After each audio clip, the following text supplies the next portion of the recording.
Hello everyone, welcome back to our channel. Let's see the next name reaction, that is Beckmann rearrangement. The statement about this particular rearrangement is acid catalyzed conversion of ketoxines to unsubstituted amines. It means that what?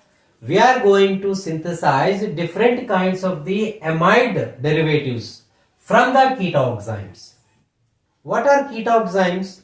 How can we write the ketoxines? We all know that the ketones are generally represented with R single bond, C R double bond O. These are the ketones or not? The ketones are treated with what? Hydroxylamine hydrochloride. NH2OH, HCl. What will happen? The elimination of water molecule takes place. Thereby we will come up with the compound called as ketoxines. The ketoxines are going to be converted into the corresponding substituted amides. Let's see the general equation. In the general equation we are observing that what? This is the indication of keto moiety. From the keto moiety we have generated the oxime. That is the what? Ketoxime. Ketoxime is treated with what? Acid. Here acid is going to be used as a catalyst. So in presence of the acid, what is happening? This particular ketoxime is converted into the corresponding substituted amide. If you see the mechanism, in the mechanism what happens? We have ketoxime initially treating with what? Acid or not? Generally acid produces H plus ions. Here we have OH group or not? Oxygen having lone pair of electrons. These lone pair of electrons donated to the H plus ion. Thereby what happens? We will come up with OH2 plus. Oxygen is getting the positive charge, means it is highly unstable or not. In order to attain the stability, what happens? These single bond electrons move towards the oxygen. Thereby what happens? We are going to produce the negative charge. Already positive charge is present. That's why H2O will be removed. It means that what? At the nitrogen we are creating electron deficiency or not. So in order to fulfill that electron deficiency, what we are doing? We are transferring this R dash group to the particular nitrogen. So R dash is going to be removed in the form of R dash minus. The R dash minus is going to attach at the nitrogen.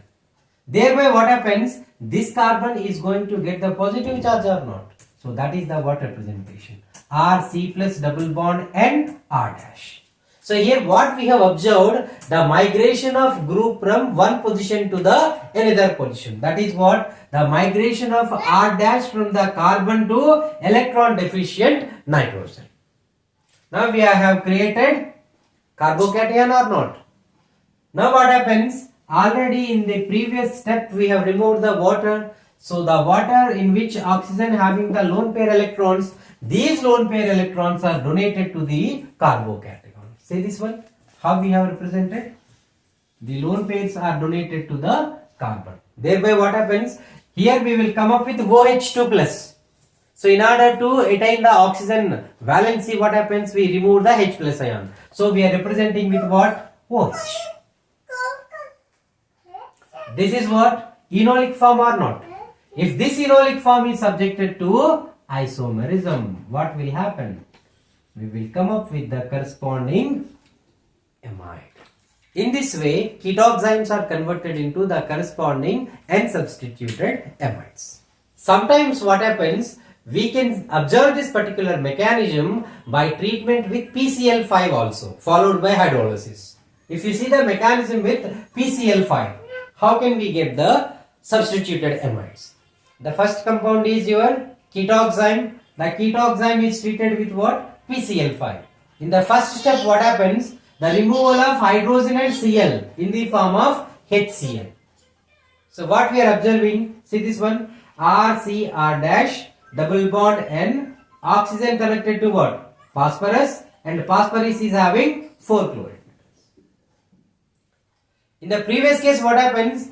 Here oxygen donated its lone pair of electrons to the H plus ion, thereby we have created OH2 plus. Here what is happening? Oxygen phosphorus linkage we have attached it to the nitrogen atom. So similar kind of situation, we need to create the electron deficiency at nitrogen. Thereby what happens? See this one. The single bonding electrons forming a pi bond with the phosphorus. Thereby Cl is removed in the form of Cl minus. This is the Cl minus. Then P double bond O Cl3. Phosphorus oxychloride removed. Thereby we have created electron deficiency or not. In order to satisfy the electron deficiency, what happens? The R dash is going to be transferred from the carbon to the electron deficient nitrogen. So we will come up with this kind of species. See this one? In the previous mechanism and in this mechanism, the intermediate is same or not? But here what happens? H2O is acts as a nucleophile. But in this particular mechanism what happens? We are having Cl minus. The Cl minus is going to attack this particular electron deficient carbon. Thereby we will come up with what? Carbon chlorine. Now this one is subjected to hydrolysis. By doing the hydrolysis what happens? Hydrogen from the water, Cl from this molecule removed in the form of HCl. Thereby we are going to have OH. Now enolic form is involving in the isomerism, thereby we will get the corresponding substituted amides. So it means that what? Along with the acids, we can also have the mechanism with the phosphorus pentachloride. Okay, let's see the applications. The first application is what? Here simply R and R dash replaced with what? Phenyl and methyl. Double bond and OH. Now the question is, which group should be migrated? If you see both the mechanisms, R dash is transferred from the carbon to nitrogen. Why R dash? Why not R? This is very important point as far as the net examination or the competitive examinations are concerned. So simply you need to remember one thing. The group which is anti to the OH group must be migrated. If you see this particular example, nitrogen having the what? Lone pair electron, right? The CH3 is anti to this particular lone pair, but the pH is anti to what? OH group. That's why what happens? Always the group which is anti to OH group must be migrated. So in this particular case, the phenyl group is going to be migrated to the nitrogen. Thereby what happens? pH, NH. See this. pH, NH, C double bond OH. See the second example here also. OH and this particular heteroyl group. Both are anti to each other or not? That's why this heteroyl group is subjected to the migration. So see the product. The heteroyl group connected to NH and C double bond OH. Okay.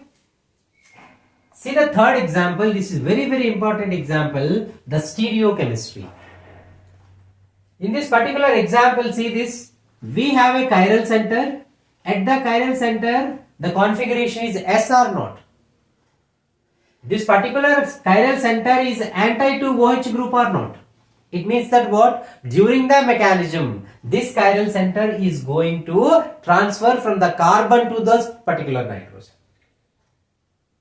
We need to remember one thing. Whatever the configuration we are having, the same configuration will be present in the product also. It means that what? We are going to get the amide with the retention of the configuration.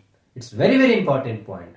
All the members should be remember that whenever we have a particular configuration in the reactant, same configuration can be carried out during the mechanism also. So similar kind of configuration are going to be observed in case of the particular product also. See this one. The particular chiral center is opposite to OH group. That's why this complete group is migrated towards the nitrogen. So NH C double bond OCH3 with the retention of configuration. One more important application related to this particular example is that if you see this one, it is also a ketoxime. It is a cyclic ketoxime or not? In the previous case, what happens? This is not a cyclic one, but here it is the what? Cyclic one. If the cyclic ketoxymes are involving in the Beckmann rearrangement, what we are observing, the increasing the ring size will take place. See this one? It is a 5-membered ring or not? After the transformation, what is happening? The 5-membered ring is converted into the 6-membered ring. So it means that what? We are coming up with cyclic amides. So Beckmann rearrangement can also be used to synthesize different kinds of the cyclic amides also. So this is all about your Beckmann rearrangement.